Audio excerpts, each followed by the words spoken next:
The Persian Gulf just became the most dangerous waterway on Earth. Iran is threatening to close the Strait of Hormuz. And that single choke point controls 20 million barrels of oil per day, 1/5 of the world's oil supply. So the obvious question is, why don't we just go around it? Why can't we move oil by land and ship it through the Red Sea instead?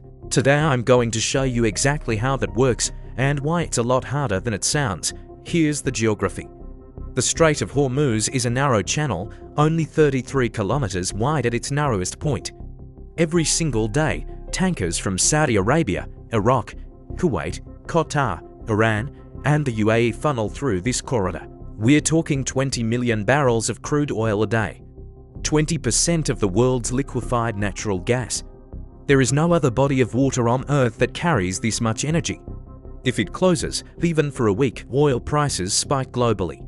Refineries in Asia, Europe, and the US start to sweat. So why don't the oil-producing countries just build a workaround? The answer is, some of them did, but it's not enough. The biggest bypass is Saudi Arabia's Petroline. It runs about 1,200 kilometers, cutting straight across the Arabian Peninsula from the eastern oil fields to Yanbu on the Red Sea. Capacity up to 5 to 7 million barrels per day. That sounds impressive. It's the single most important energy bypass route in the world. But here's the problem. Yanbu was never designed to be the main hub. The port infrastructure simply can't handle maximum throughput. And there's another catch. The Red Sea itself is now a war zone. Houthi drones and missiles have been targeting ships. Tankers from Yanbu still have to sail through the Bab el-Mandab, another choke point, or go all the way around Africa. The UAE built their own bypass, the Habshan-Fujairah pipeline. It's the cleanest solution geographically.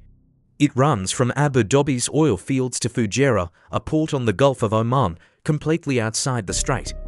The catch, Fujairah sits very close to the strait. It's already been targeted by drone attacks in this conflict.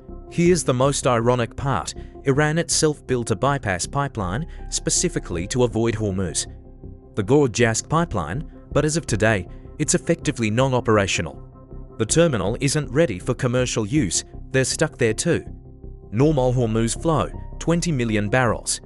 Total bypass capacity, maximum 5.5 million. That's only about 27% of traffic. The other 15 million barrels per day, there is no pipeline. Iraq, Kuwait, Qatar, and Bahrain have zero alternative routes. And Qatar's LNG, there is no pipeline for that.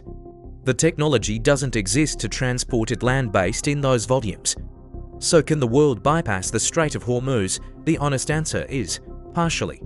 For a few days, for a fraction of the volume, but a sustained closure would be catastrophic. This is why every time Iran makes a move, the oil market flinches. The Strait of Hormuz doesn't have a real alternative, not yet. If you want to understand how we might build one, subscribe.